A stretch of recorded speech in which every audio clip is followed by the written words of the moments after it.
Well, good morning, everyone. My name's Ted Gardner, and I'm an interviewer with the Library of Congress Oral History Project, which is so wonderfully run here by our Public Library of Cincinnati.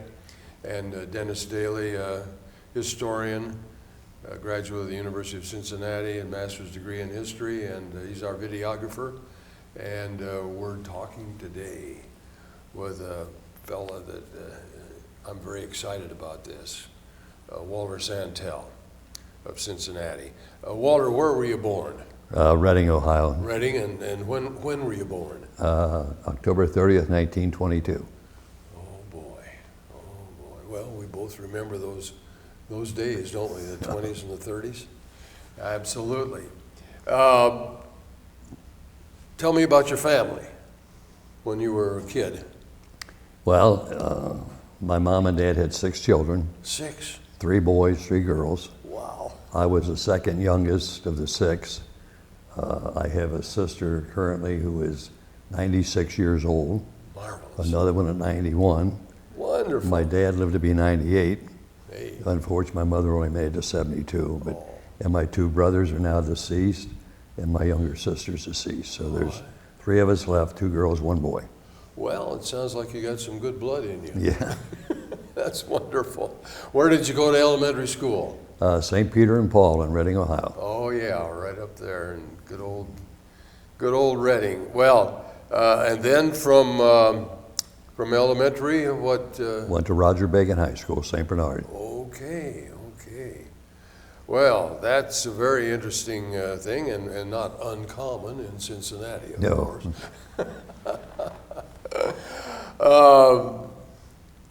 Did you keep living in Reading when you were going to Roger Bacon? Yeah. Or did you move? No. Nope. Took a 78 streetcar, How about that? 2 miles from Reading to Laughlin where you got it, Yeah. and chugged on down to St. Bernard. Isn't that something? And streetcar. Yeah. Well, that's a bit of history right there. They're going to bring him back. Well, we don't need to get into that one. Anyway, well, that must have been so interesting in those days. Your family relied on you to be well-mannered. Oh, you better believe it. And you rode on the streetcar, and you got to school, and I think that's just outstanding, and it's something that's kind of different from today. Nevertheless, how did you like Roger Bacon? Super school. Great school. Super grade school too. Yeah, right. Okay. What were your interests in high school? Well, I took a college prep course, and one of the languages they wanted you to take was Latin. Yeah. Because it's supposedly the basis for the English language. Sure. Biggest mistake ever made, I should have taken German. I hated Latin. Hated Latin. Dead language. Yeah. But it's discipline. Oh, yeah. Remember, they're telling you that. Okay. Well, did you take German at any time? No. Never I took did. 4 years. No, 2 years of Latin. I got out of that. Well, now, the name Santel, is that of German background? Alsace-Lorraine. Alsace-Lorraine, northeast France. Yeah. How about that? Well, my mother's maiden name was Schaefer, so Oh, I her see. folks came from Germany. Oh, sure. Well, that's interesting because that's such a blend of 2 nationalities Right. there, and the mix of languages and everything. Well, in high school, for example, besides you're not liking Latin, what other interests did you have in high school? My main interest was math. I loved algebra and geometry. Yeah.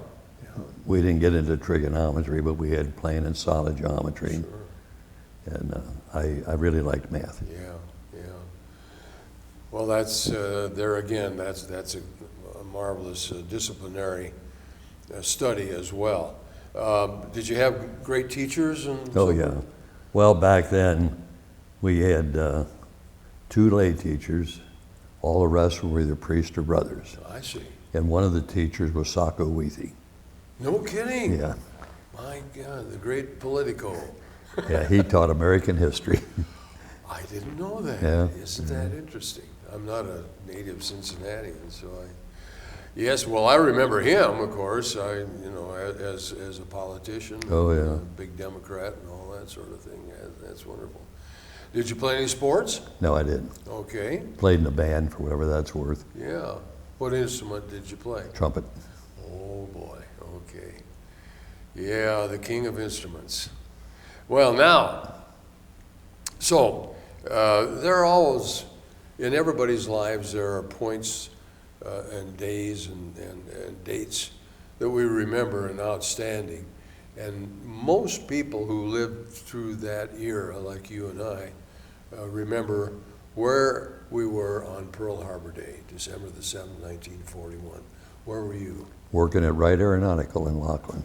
Oh, my God. Built aircraft engines. Sure. Yeah. The precursor of GE. Yes, right. Right up there on, of course, that long before 75. Oh, yeah, yeah. Well, I don't know whether anything you don't want, you can cut out of here. My dad's parents owned all of the land west of that plant, all the way over to Reading Road, as a farm. Wow. Unfortunately, sold it too soon. Too soon. Oh, my gosh. Oh, yeah, that was prime property, Oh, yeah, wasn't it? yeah. My goodness, look what's been developed there. Oh, yeah, yeah. Oh, I'm sure you look at that once in a while and say, oh, my gosh, what it could have been. Yep. Well, now, growing up with brothers and sisters such as you have had, that must have been a wonderful life, too. It was. And having sisters as well as brothers. Oh, yeah. Yeah. Well, my older sister, who I told you, she was like a second mom. Really? You know, Yeah. she was considerably older than I was then. Right. Because she was the first one born, but Sure. she was just like a second mom. And your mother died at 72? Yeah. Oh, how sad. Well, the sad part of it is it was a heart condition, and that's what both of my older brothers died from. Really? Yeah. And I've always heard that boys get the mother's genes, Yeah. so I don't know why I'm still here, because they were both gone about the same age as my mom, about 72. I'll be done. And I'm still kicking, so maybe Sure. Pop snuck his in there somewhere. I think he has a good input there Oh, for yeah. you. That's wonderful. Well, anything particular now on December the 7th, 1941, you were working. Mm-hmm. So let's see, 22 to 41, you were 19 years old? Mm-hmm. Mm-hmm. Okay. You'd finished high school. Yes. And did Wright employ younger people? Did you have to be a high school Well, graduate? I think they would have hired anybody, to tell you the truth. But anyway, most of the management came from New Jersey because they had a plant up there. Oh, yeah. And they transferred those pigs down here. And I didn't know one thing about a machine, Sure. machine shop or anything. They sent us over to U.S. Playing Card Company in Norwood. Oh, yeah. In the basement, they set up some drill presses and lathes and all that. That's where we got our training. Then we went from there to work. I'll be darned. Isn't that interesting? And back then, I worked 7 days a week, 12 hours a day. How about that? Well, you must have salted away some money, too. Time and a half for Saturday and anything over 8 hours and double time for Sunday. No kidding. Oh, boy.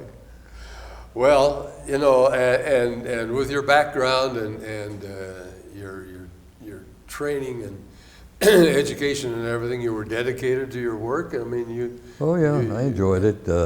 I didn't like the hours. We started at 5 o'clock in the afternoon, worked till 5 o'clock in the morning. Oh my gosh! You did had the no social. graveyard. You had no social life. No social. By the time you get home, You had to go to bed. eat, go to bed, and get back up. It's time to go back to work.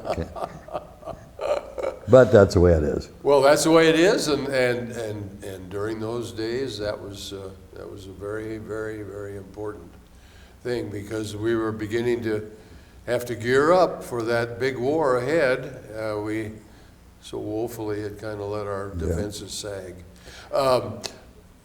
Did you know about Pearl Harbor? Had you heard of Pearl Harbor before? No.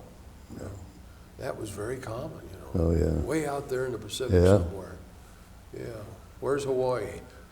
Hawaii wasn't even a state in those days. Nope. Okay, now, So here you are in the factory, and you're working your pants off, and you get the news. It came over the radio or something, a loudspeaker? Yeah, had a radio out there. They piped it over the loudspeaker.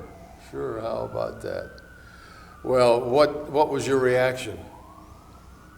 You remember? Well, I thought it was a dirty, lousy trek to take. Absolutely. You know, of course, it was a stab in the back. You know, I still marvel that we couldn't figure that out, that was coming. Yeah. Yes, indeed. It makes you wonder. It really does. Now, did that change your work schedule, or you kept going and still worked the same until I enlisted to get in the Air Force? Oh, you enlisted. Okay. At what age did you enlist? 20. 20. And did you do that here in Cincinnati? Enlisted in December of 42 and called to active duty in February of 43. I'll be darned. Well, you got in early then. Did you want the Air Corps then, or That's primarily the reason now? that's primarily why I enlisted. Yeah. Because I was going anyway. Sure. And if, you know, I get drafted, or I'd have been in a foxhole instead of in the sent airplane. off to be a GI in the mud. I know, that's wonderful. Well, had you had any interest in flying before that? No, not really. Yeah. Never been up, never. No. Didn't make model airplanes or anything? Well, that I did. Yeah, I used to make right. those. Everybody made those. Sure, that's right. So where was your basic training? Miami Beach, Florida. Oh boy, not bad. I was just telling Dennis before, we stayed in a Palmer House, 3-story hotel, but the room that was normally for a couple, we had 9 guys in there. We had, you know, our bunk stacked up. Then, as I was telling him, it was like an alley between our hotel and a hotel, a couple of them in back of us. And the ones in the back of us, there were tourists in there. And we fell out every morning at 5 o'clock in that alley to answer roll call. Santel, here! So you can imagine what those tourists thought. Oh my golly. And then we didn't have them. We marched from there to a bigger hotel to have our breakfast and that. Of course, same thing, fall in, hoop to, going through that alley and all these tourists. Counting the cadence and the reverberation. Yep. People pulling pillows over their heads. I think if that'd been me, I'd have packed up and gone home. How long were you there in Miami? 6 weeks. 6 weeks. Yeah, we took, normal basic, and, not only us, but people before us, we did our drilling on what was a golf course at one time. And by the time we left, looked like the Sahara Desert. Yeah, you pounded that grass out. Well, how did you feel about basic training and that marching and so forth? Didn't bother me. Didn't bother me, no. Yeah, right. The only thing, I don't know, this is a little off to the side, but I love mashed potatoes, and I hate turnips. So we're going through the mess line, and one of the rules was you cleaned your plate, or you run KP. Yeah. So I get up there and I see these, what I thought were potatoes. I says, give me a load of those babies. I like potatoes. Here they were turnips. Oh, gosh. I was passing them off to everybody I could think of, dropping some on the floor. Sure. Just to get rid of them. So, well, then again, I'd never seen the ocean. And I thought, oh man, I don't know what day we got down on a Thursday or Friday. I thought, man, I'm going to get in that ocean come Sunday. What do you know? KP from 5 in the morning till 8 o'clock. Oh my God. I never did see that ocean. No kidding. Well, I did next week, you know. Well, yeah, man, you know, I was all fired up. Oh my golly, isn't that something? And KP, one sergeant say, peel potatoes. Okay. Another member says, wash pots and pans. This went on for a couple of times. And as young as I was, and as I spun right and get kicked, I finally told those guys, I said, hey, look, I don't care what you make me do, but make up your mind. I can't do 2. You tell me this, you tell me that. Yeah, it was a new way of life, Oh, yeah, so to you speak. better believe it was. I should say so. Well, then from basic at Miami, where did you go? Where the hell did we go? I should know that by heart, but I don't. I bet you went Oh, went to Laredo, Texas for gunnery to school. say Texas. Yeah, Laredo, Texas for gunnery school. Laredo. Well, now there's another shock. Laredo, Texas, of Oh, all places. Right on the border. Right on the border, dusty, dry, hot, Yeah, lots of aliens. yes, yes. And you had to be kind of careful when you cross that bridge too.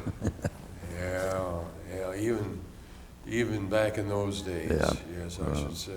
Yeah.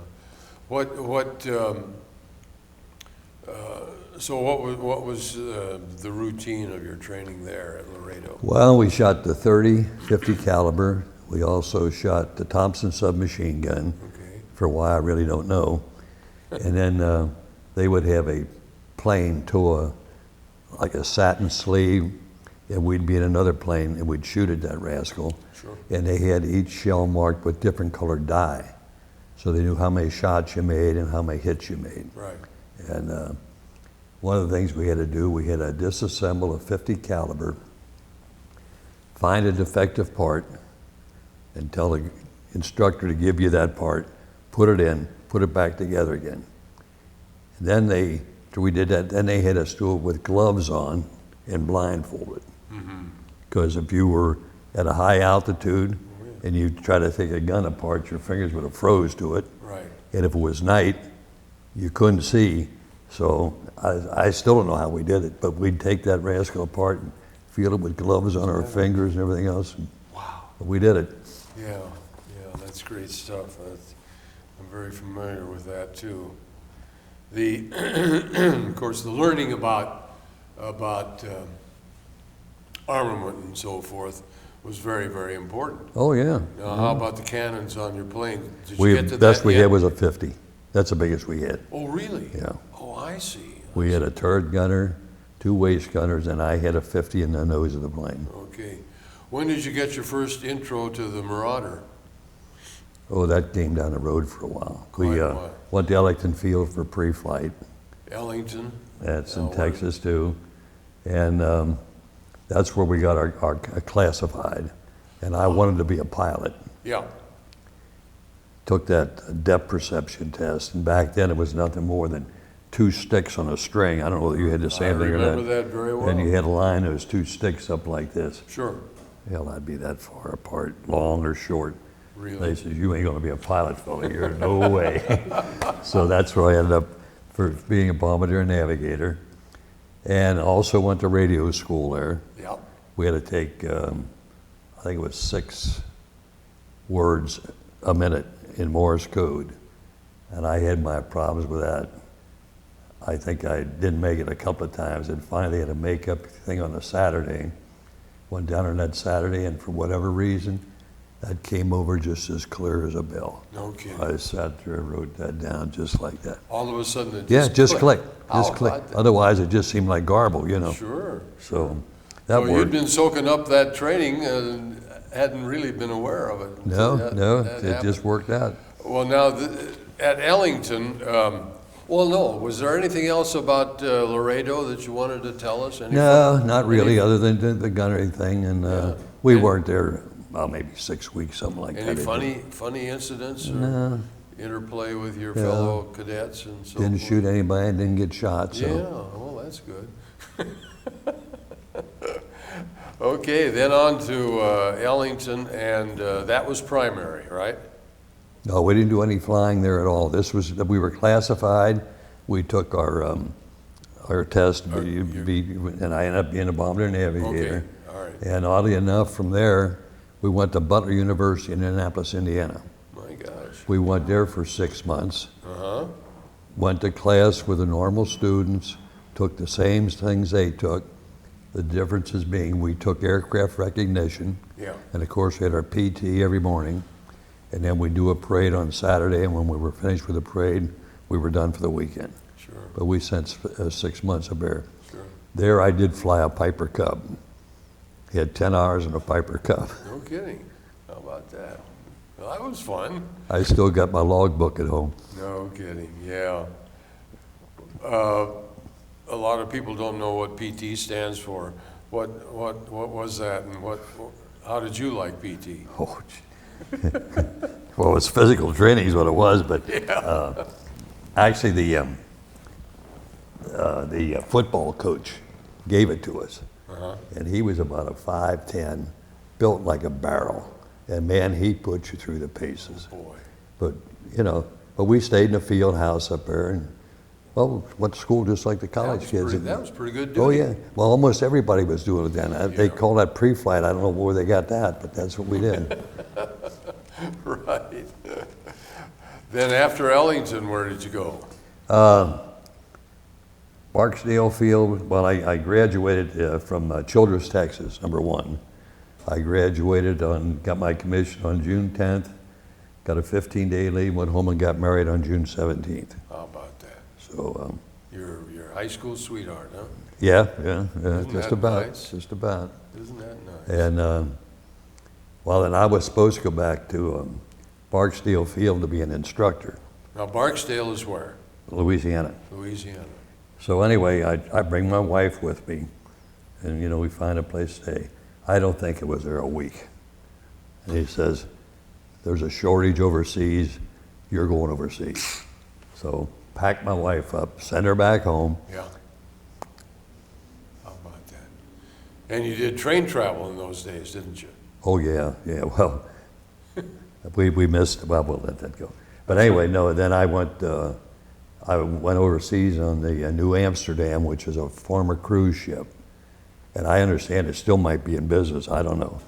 But of course, there again, instead of a cabin for two, Yeah. we had 6 guys in there, Right. 3 up, Right. And uneventful going over. Of course, we did the evasive action business and all that, but we got there all right. You didn't encounter any U-boats or anything Nope, like that? we were fortunate there. We made it over, landed in Stone, England, and I got a couple of stories about Stone. Good, tell us about that.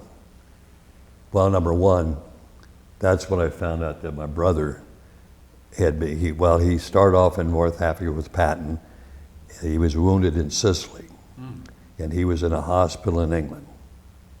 Well, I found out where he was, so I get on a train, I don't know how, a couple hours, I guess, raining, you couldn't believe the rain.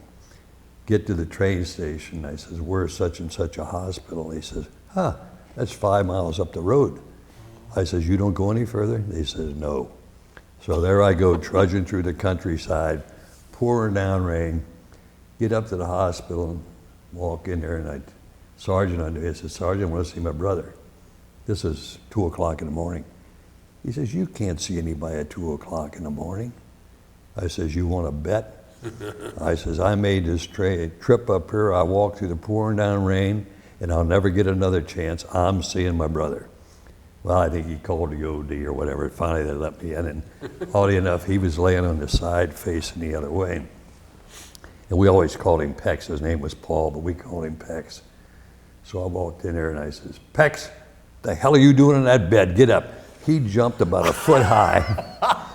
And needless to say, we had a really good reunion. Oh. And the nicest part about that, I could write my mother Yes. and tell her, hey, I've seen him. Yes. And believe it or not, he's doing fine. Well, he lost a lung, but he was pretty darn sick, really. But he was going to make it. Shrapnel, he was going to make it. So, but that helped, to be able He'd to. been wounded in North Africa? No, Sicily. In Sicily. Yeah, That's right, you said yeah. that. Yeah. Then the other thing, of course, as usual, you go to the pub, and they had the stout and light beer, and we were doing a pretty good job on it. Get up the next morning, I got the upchucks damn bad, and got everything on me, it still won't quit. So I go on sick call. Young doctor comes in, he examines me, and he says, you got appendicitis. I said, what? He says, you got appendicitis. So he said, we're going to get you out of there right away. So they put me on a gurney and started down the hall. With that, an elderly doctor walks by, and he stops. He says, what's wrong with you, son? I says, apparently I got appendicitis. He says, wait a minute. He says, how long you been over here? I says, just a few days. He says, you been into town? I said, uh-huh. He says, you drink that beer? I said, yes, I did. He says, you ain't got appendicitis. He gave me some little licorice pills. I took 2 of them and I was straightened out. I'd love to have those pills yet today.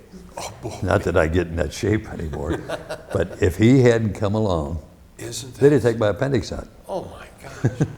You talk about being blessed. Oh, my. Yeah, he just, just happened to be walking up the hall. What a story. Yeah. What a story. Well, now, how long was your brother there in the hospital? I honestly don't remember. Yeah. I saw him and I imagine he was in there a pretty good while. Yeah, right. But then from there we transferred to Pontoise, France, which is about 10 miles from Paris. We stayed at an airfield that formerly was German that our troops took over. And our huts, the top of our huts were even with the top of the ground, camouflage and all that jazz from the German jet. So that's where we flew out of. Okay. And Was that a pretty big base? What was your? pretty good size, yeah. It was all B-26s, that's all we had there. That's right. Yeah. More than one squadron, or? Oh, yeah. Well, tell us about the B-26. I've always been fascinated with. Well, as I remember it, well, one of the nicknames was Flying Coffin. Yeah. And as I remembered, President Truman was almost going to ground them because they were losing so many planes. And as Dennis was telling me before, and I've heard that from other guys, that it was a tough plane to fly, but if you really learned it well, and it was a damn good plane to fly. But as I told Dennis, maybe you too, we lost planes on takeoff. Yes. 4,000 pounds worth of bombs, all we could handle. But anyway, that's where we flew out of, and we didn't have a mess hall. We had an open area with benches, tables on posts, and if it rained, your food got the rain in it. And the colonel called a meeting, well, he had once every while, he says, hey, we got any complaints? When are we gonna get a roof on the mess hall? He says, as soon as you guys quit stealing the lumber to patch your huts. So that took care of that. As long as I was there, we never had it. Let's see, go a couple of the sides. We had basic cots, and we had a potbelly stove, but you didn't get out. We never even had it on at night. It'd get colder than Billy be darned in there. So we decided we did have a mattress cover, so we took that and went to a farmhouse and filled it with straw because we were warm enough on top with our blankets, but the cold air was coming right up through that canvas on the bottom. Sure. So we figured we'd do that, which we did, and it helped. But unfortunately, we brought field mice in with us, mixed in with the straw. Oh my God. And those little rascals, if you had a candy bar or anything like that, we had an electric cord that came out with one bulb hanging down, and we'd hang it on it. Those mice would run across that cord down there, chew the thing all up. They'd eat cigarettes, they'd eat everything. Isn't that something? Wow. French mice. Oh yeah. And then we cooked up a deal with some French lady. We would give her high octane gasoline that was supposed to be used in a plane, and she'd do our dry cleaning in that. Oh. It's a wonder she didn't blow herself up, but she'd do it. And I think we'd give her a couple packs of cigarettes for that. Plus she could have some of the petrol, which she used for other things, Sure. So, and we got to Paris a couple of times naturally, and we had an allotment of, we get one bottle of booze a week, and all the champagne we wanted. Well, I never did care for champagne, but anyway, we go to town, we go to Folies Bergère, and we're paying $75 a bottle for champagne. When we had all we wanted back home for nothing. But you're out in the town. Absolutely. And the one guy got so fixed up, he finally laid down on a bench by a bus stop. He says, I'm not going any further. He says, they can shoot me, they can do anything they want tomorrow, but I'm not going any further. Well, we half dragged him back to the base, of course. Overserved, huh? Oh, go ahead.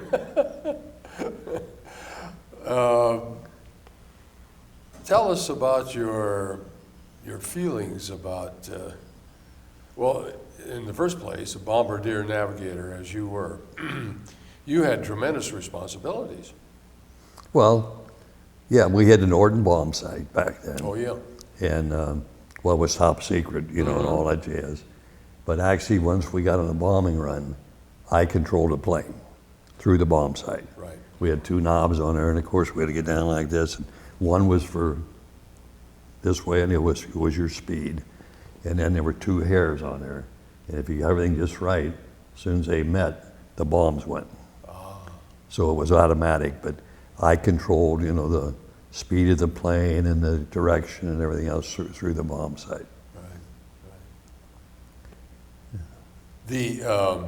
right. How many in the crew? 6. 6 in the crew? Pilot, co-pilot, myself, and 3 enlisted men. Yeah. One guy was a radio operator, and the other 2, well, all 3 of them were gunners. Right, He did both. right. That's interesting because B-25 had 5, a crew of 5. So the Marauder had a crew of 6. Now, the bombs you carried, what were they, 100-pounders or? No, we have a mixed load really. If we were going to do a munitions plant, we had 400 or 500 pounders. Oh. Sometimes 2,000 pounders. Wow. And then fellows back further in the formation would have incendiaries. They were cluster bombs, well, about like so. And when they'd go out, they'd come apart. Yes. So we'd go in first, whatever group it was, try to make holes in the roof of this thing. And the incendiaries would come in and fall through the holes in the roof and set the plant on fire. And when we did railroad bridges and that, we usually did a couple of 500 pounders. Now, this was pretty heavily defended territory that you were bombing? Especially flak, yeah. Because it was either munitions factory or important bridges or important rail yards. Wow. So, Gosh. Well, I can remember seeing black and white news footage, you know, and seeing you and your planes following a train. yeah, An yeah. enemy train Well, and blowing that thing up Yeah. and so forth. well, and one day, just Yeah, a little tell us. aside again, we're getting ready to bomb this bridge, and here's a German down there in a rowboat. I think he was fishing. I don't really know what he was doing. But he saw those planes, and you never see anything like that. That poor son trying to get to shore. Well, he made it, so we didn't kill him. But, you know, if we were going to get that bridge, if he happened to be there, that was his Too problem. bad. That was Yeah. his problem. Yeah. Yeah. But you weren't. he took off, man, I'll tell you. He wasn't your primary target. No. Oh boy. Well, and of course, what you did, you know, that was so important. Bridges, railways, roads, anything that allowed the enemy to transport. Yeah, that's what we were trying to do, disrupt their Absolutely. if we get a munitions plant, you know, but usually that was for the bigger boys, 24s and 17s, but Yeah. we would do some of it. And then, we got involved in Bastogne too. Oh, you did? Yeah. Tell us about that. Well, number one, I got to give the German weathermen credit because they had that weather figured out perfect. We could not fly, nobody, in that area for about 4 or 5 days. So the troops got no air support, no nothing. So finally, Christmas Day, it breaks up. So I flew a mission Christmas morning, came back and had my turkey dinner with rainwater falling in it, went back in the afternoon and flew another one. So we flew 2 that day. Gosh. Because, you know, they had to have some help, you know. Of course. And, Oh, they were so thankful for that. and of Yeah. course, we all know the story when the Germans asked, I can't remember the general's name. McAuliffe. Yeah, and he says, wanted him to surrender, and he says, send this back. Nuts. Yeah. And the German, nuts, what's this, nuts? Was ist nuts? Yeah, right. Yeah, that is a great story. Yeah. Of course, he was a very, very brave man. Brigadier General McAuliffe. Yeah. Yeah, well, how many planes did you have in your squadron? Let's see, we flew we would fly 4 groups of 16 each. Oh, really? Yeah. 64? Wow. Yeah. And That's pretty impressive. that I don't know whether I showed you or not. I have a book over here well, it's kind of chronological of flights and all that. The day that we were shot down, at the briefing, number 1, they says, you boys are going to have heavy flak over that target. Well, he wasn't lying. But we had 16 in our group that day, and 5 of them got shot down. That's how heavy that flak was. Wow. And in our case, we managed to get rid of our bombs. We managed to make a hit. It was Engers, Germany, a bridge. Lost an engine right after we dropped our bombs. As I told you, that thing glided like a rock. So it wasn't much longer. We lost a second engine.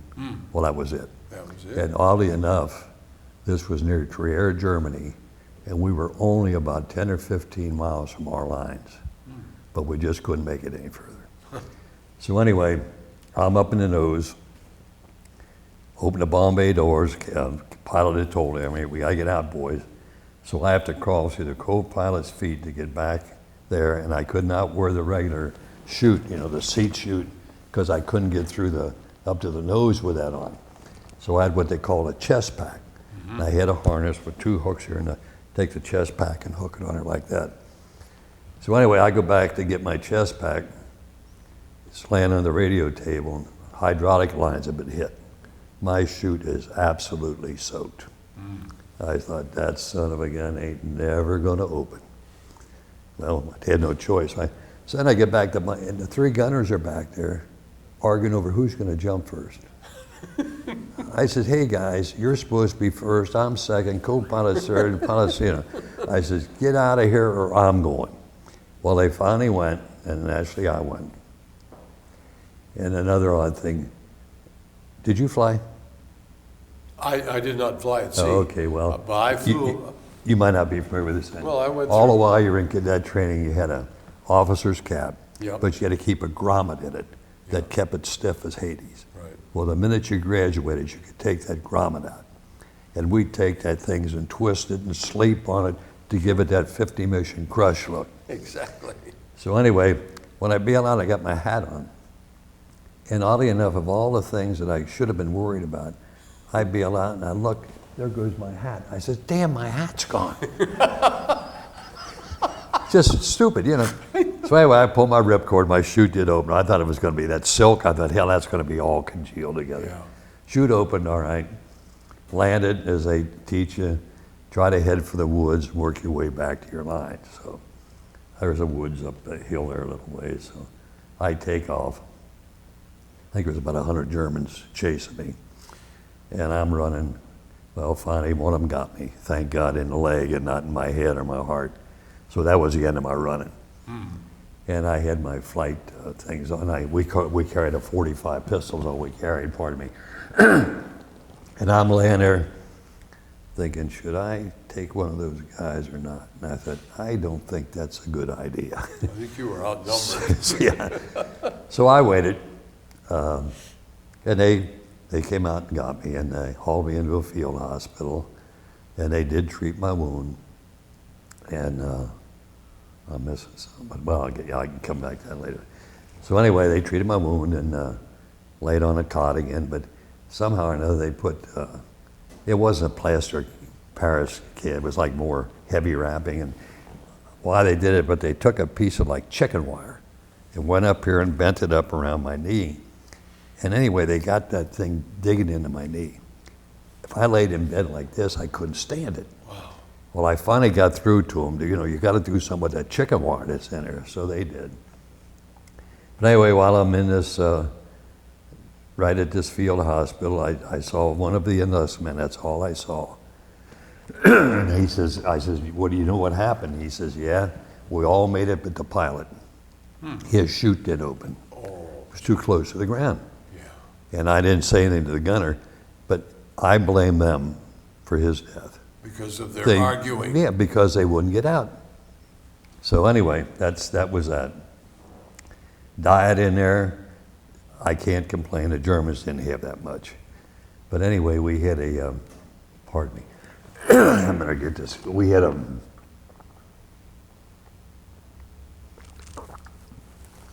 about mid-morning, we'd have a piece of dark rye with lard on it. Then in the evening time, you got the same thing, plus a bowl of potato peeling soup. Wow. No potatoes, Wow. potato peeling soup. Just the peeling. That was it. Oh my golly. And finally, they says, as I was telling Dennis earlier, our troops were advancing pretty much. This was Valentine's Day, February 1945, I was shot down. So we're moving you back on a hospital train. I thought, holy Toledo, a nice bed, clean sheets, all of that good stuff. Well, the hospital train was a boxcar with straw on the floor. So, needless to say, I got lice down in that cast. Talk about something drive you crazy. I'm beating on that cast trying to get those lice. Yeah. Naturally you can't, so course. there was nothing I could do about it. But they kept moving us from town to town to town. And then they're moving us from one building to another, and I'm on a stretcher with German guards. And coming the other way, we're crossing the street, and coming the other way, here comes a little old German lady with her basket on her arm that they used to go to the bakery and that stuff. And I'm laying there with a blanket over me. As she passes, she slips an apple under my blanket. Mothers are the same the world over. Isn't that I could not sweet? believe it. Yeah, she Isn't slipped that that apple under sweet? my blanket. Oh So- my goodness. Well, anyway, we moved from one to another, one to another, one to another. Then we're sitting in this rail yard this one day, as over the train's going through. And this happened to be the town that if our target was weathered in, we would hit that train station on the way back, rather than bring your bombs back. And I'd hear our planes going in and say, please, dear God, let it be clear weather over the target today. I don't want that stuff coming down here. Wow. And it did. Right. So anyway, we're, I guess the last place, I don't even know the town anymore. I got it over here, but I can't think of it. It doesn't make any difference. I was in there with some Scotsmen, some Canadians, some English, myself. And finally, Patton's troops come rolling into town. Well, naturally, we're liberated. Sure. And right next door, there was a dairy. And I thought, man, a cold glass of milk. So we're all set to go, and this one GI that liberated, he says, I don't know if I'd do that or not. He says, their cows are not inoculated over here. You could get underland fever. Oh boy. And I thought, as bad as I want a glass of milk, after what I've been through, I'm not going to take the chance. No chance. No, sir. So I did. Good for you. Can we have a short break? I'm gonna bounce back if I can. Yes, please do. To being shot down. One thing that I was very unhappy about, the Germans shot at us in our chutes. They did. They had tracer bullets. You could see the tracer bullets going Oh, by. they did. And as you know, that's a no-no. Oh yeah. Yeah. So at least they didn't get me in the chute. They got me on the ground. All right. Well, you were fortunate in so many ways that you you got your petrol-soaked parachute to work, and you weren't shot at on the way down, and you landed without injury, and so forth and so on. Now, the Germans were being pushed back Right. toward Berlin, and they were, of course, they'd captured you. Now, you were hospitalized, and you said that the Germans had taken pretty good care of you. Can't complain about that. Yeah, and that old German lady Yeah. slipped an apple to you. That's such a nice. Well, I say hospitalized. That really wasn't true because we would stay in an abandoned school building. Oh yeah. You know, anything like, it was just because we were almost every time our troops had come up, they'd pack us in further, Sure. back further, back further. So, And everything was being destroyed too. oh yeah, yeah. My goodness. Well, as I say, I can't fault them. That diet was kind of terrible, but those folks didn't have a heck of a lot either. Right. That was what was more impressed with this gal give me an apple. You know, I should I'm say. sure she didn't have apples running out of her I'm ears. you sure know. she didn't either. No, no. Isn't that something? Well, now, the Patton's Third Army, you had contact with them. No. Oh, you Well, did? they liberated us. Oh, they liberated? Yeah, because they just happened to roll into that town, and there we were. I see. How long were you under captive? I was very, very fortunate, only a couple of months. Only a couple of months. Were you put into a Stalag Luft camp? No, again, they just kept moving us. Ah, We never, that's and we were, you know, I think I mentioned before, we had some English, we had Scots, Yep. we had Canadians, and I think I was the only American as I remember it. But we'd stay someplace for a week or two, and next, you know, moving you back again, you know. So, And in captivity, your day-to-day routine, what was that like? Boring. yeah, well, either I laid in bed in the beginning because I couldn't do anything else. Yeah. Then finally you could get up. I had a pair of crutches I could hop around. One thing I do remember doing, I conned them into some paper and a pencil. And out of the paper, I made myself a deck of cards. Oh. Paper, you couldn't shuffle them to, but at least I could play solitaire and that. Sure. Because, you know, I couldn't communicate with anybody. At least in the beginning, it was all Germans. Right. And me, you know. And you didn't have anything to read. Nope, absolutely nothing. How about that? So I did have a deck of cards. I'll bet you got very proficient in Oh, solitaire. yeah. Now, were you the only one in captivity there? In the beginning, yes, in that, in that field hospital. When you were wounded? Yeah, and then after I was more or less mobile Yeah. with crutches and that sort of thing, that's when they moved us back on, quote, the hospital train, that's where I tied up with other guys. I see, I see. The so-called liberation by the Third Army, what was that like? You saw them coming? Yeah, we could peek out the window. Well, the Germans, you know, they were kind of getting fidgety, and we could look out a window up there. We were on the second or third floor, and I could see these tanks coming. I thought, that's our boys, you know. Oh, boy. What a feeling. Those Sherman tanks. Yeah, yeah. Isn't What a that- feeling. And there was a German, I'll call it it was a truck is what it was. It was like our 2x2 or whatever. And he's taking off out of a town. The road goes up a hill like this. And he's barreling up there. This tank, he stopped right in front of our place, cranked his gun. That truck was gone. Wiped him out. Truck was gone. I'll be darned. And that was the last time that you had any contact with the enemy, huh? Yeah, from there, I was sent to England. I was in a regular hospital, I guess, for, well, about a month.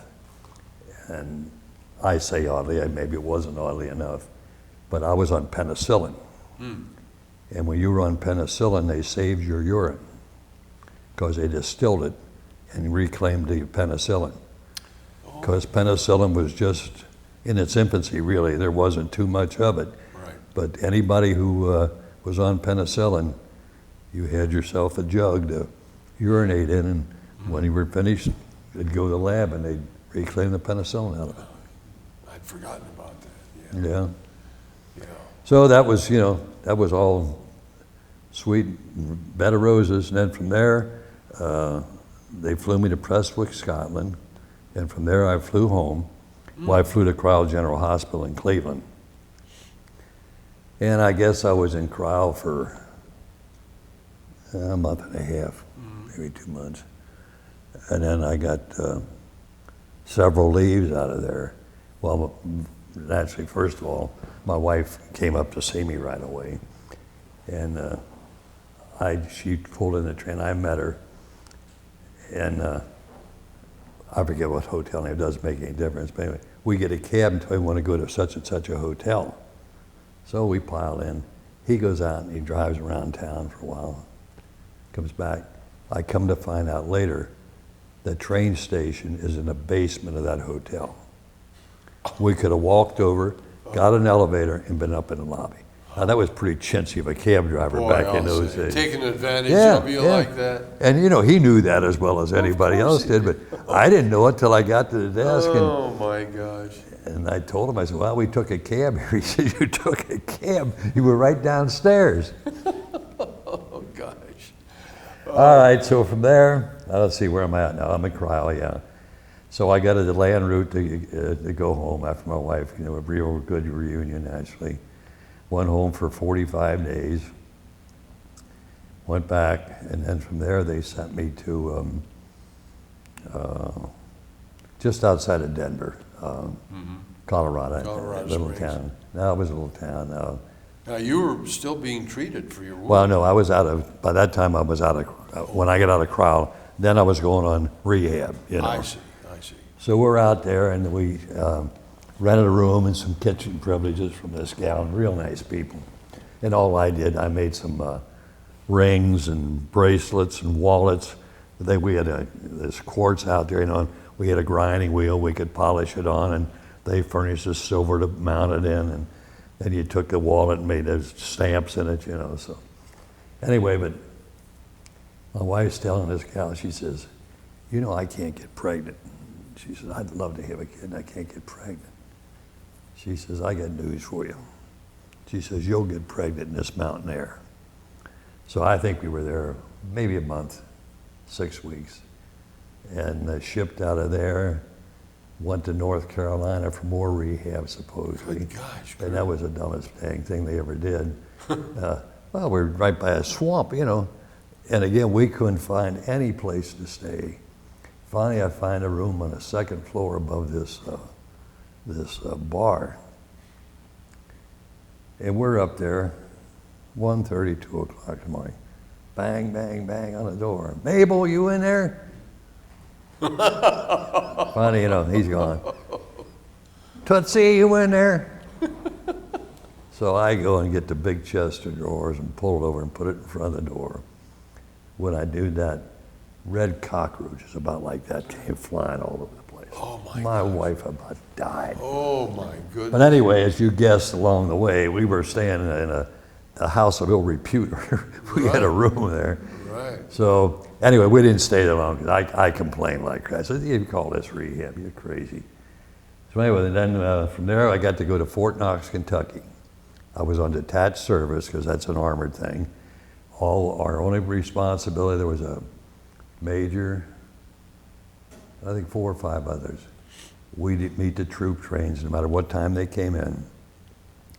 We would either, the guys wanted to re-up, we'd re-up them, assign them to the next duty station, or if they want to be discharged, we discharge them. And I was in a lap of luxury then. I got an apartment on base, I got a Jeep assigned to me, and 100 miles or so from Cincinnati. My mom and dad would come down over the weekend to visit. We'd go home to visit. And I'll never forget my mother. That was still rationing back then. Mm-hmm. And I could take her to the PX. God, she'd stock up with stuff like crazy. And they had Ordel's 92 beer back then. And you could get it for a nickel a bottle. How about that? And my dad back then was a pretty good beer drinker. He'd load the trunk of his car with beer and take off and go home. So we had really good duty there. And then, my brother's back in the States by then. The one was wounded. And they're going to close down this separation center. And they gave me a choice of several duty stations. I don't remember them all anymore. And I talked to my brother and he said, oh, go to San Antone. He says, you'll love San Antone. Okay, I'll take your word for it. So we go to San Antone. Same thing. Couldn't find any accommodations at all. Well, anyway, while we're there, my daughter's born at Fort Sam Houston. Oh. So my wife did get pregnant in the mountain there. God. So my daughter's born, and there again, we're trying to find some accommodations. And we can't find it. And I finally went to the chaplain. I says, hey, we got a brand new baby. My wife isn't supposed to travel. I gotta find some place to stay. He said, well, let me check. He said, I'll see what I can do. So he comes back in a couple of days, or I went to see him, and he says, I found you something. He says, I don't know whether you're gonna like it or not, but I found it. So I said, okay. So we go over, and here it is. It's a really one-room bedroom, and we had a little bitty kitchen, and we did have a bath. And the refrigerator was a refrigerator, but was burnt out. To use it, you had to get a chunk of ice like you did in the old ice boxes and put that in there. That was the way you cooled it. Not only that, we were about 100 yards from a city dump. And you could see rats scurrying around all over back there. Oh, we never got them in our place that I know of. Anyway, here's two of us. First child, don't know beans from apple butter. Get a book from the pediatrician saying, you know, when you give them a bath, it's supposed to be 78 degrees. So we got a little space heater in that bathroom. And, you know, you ought to have better sense than that. But we'd go in there to give her a bath, and I'd turn that space heater on and go to 80. Well, we can't put her in a bath at 80, so I'd turn it off, go down to 76. Can't put her in there at 76, it's gotta be 78. Turn it back. This went on and on and on. And anyway, then they told you that you should sterilize the diapers. That's cloth diapers back then, of course. Right. So again, I get a big old pot and put it on the stove and put the diaper, boiling hot water, and I'm going like this, squeeze them out. Then I'd take them outside and hang them on a line where every bug in Texas could fly on them. And again, I thought, finally, you gotta be nuts. You gotta be absolutely nuts to wring those things out like that. So anyway, the kid lived. Now, So then, same thing on feeding. Feed him every 4 hours. Well, the kid would be screaming and screaming and screaming. Ain't 4 hours yet, ain't 4 hours yet. And if it was 5 minutes early, she didn't get it. Then she'd go to sleep, 4 hours are up, wake her up and give her a bottle. That poor kid had colic so bad it wasn't even funny. oh, poor thing. So anyway, as I said, she lived. And just to tie it in with this, when we get back home, we have a boy. And every time he opened his mouth, he got a bottle shoved in it. We learned our lesson the first time I around. should say. Now, what rank did you attain? First lieutenant. First lieutenant. And